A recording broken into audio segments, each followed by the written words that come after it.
Ikaze kuri Murindi Official TV1 ndagira ngo mbabwire ukuntu uyu munsi amasiganwa y'isi y'amagare 2025 uko yagenze.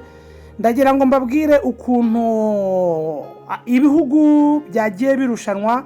Uyu munsi rwose Australia niyo yabashije kwagukana umudari wa zahabu, nibo babashije kwita na cyangwa gufata umwanya wa mbere bakakira umudari wa zahabu muri team time trio mixed rero.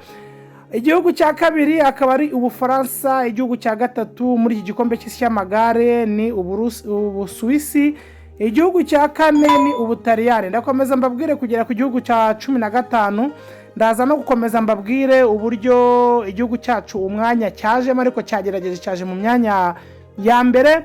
Umunsi wa kane wa shampiyona y'isiganwa ry'amagare KSC watangiye isaha ya saa 7:45 usozwa saa 11. Abasiganwaga yari amakipe 19, intera ya kilometero 41 n'ibice 8. Rwose aya makipe uko 19 yatangiye mu mutekano usesuye, utangira rwose bameze neza nta kibazo. Abari bo bakurikiye abapolisi bacu nabo bari biteguye bahaguruka iyo saa 7:00 rwose 45 baratangira barasiganwa. Shampiyona buri muntu umwe ku giti cye. Shampiyona y'isi y'amagare ya 2025 izakomeza hakinwa abasiganwa yo mu mihanda. Hano bazajya bagenda ari ibikunde, kandi hazatangira amasiganwa y'abagore batarengeje imyaka 23. Bazaba bagenda ibirometero 119 n'ibice 3, bakaba bazahaguruka isaa 7. Muri iri siganwa rigiye kuba ku nshuro ya mbere mu Rwanda, kandi akaba ari no muri Afurika. Ni ukuvuga ngo mu Rwanda ni igihugu cya Afurika kiberemo iri siganwa ry'amagare. Abakinnyi bane ari bo, ni ukuvuga ngo abakinnyi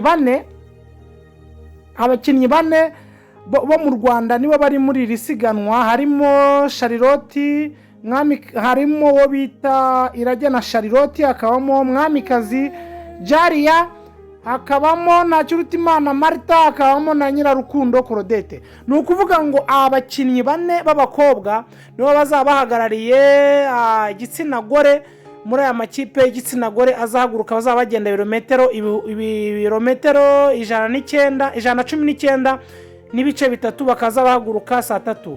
Kuwa gatanu hazakina abahungu bari munsi y'imyaka 19 n'abatarengeje imyaka 23. Kuwa gatandatu hakine abangavu bari munsi y'imyaka 19 n'abagore nabo ku cyumweru. Ku munsi wo gusoza hazakina abagabo bazakora intera y'ibirometero 267. Ni ukuvuga ngo reka nongere mbabwire ko Australia yegukanye umudari wa zahabu muri team time trio mixed. Ubwo ni ukuvuga ngo ikipe y'igihugu ya Australia yisubije umudari wa zahabu mu isiganwa rya shampiyona y'isi y'amagare muri team time trio mixed, rero aho abagabo n'abagore bakinira hamwe n'ikipe bose basiganwa n'igihe. Ni ukuvuga ngo abagabo n'abagore bose basiganwaga n'igihe. Australia yakoresheje iminota 54 n'ibice 3 ku ntera ya kilometero 41 n'ibice 8.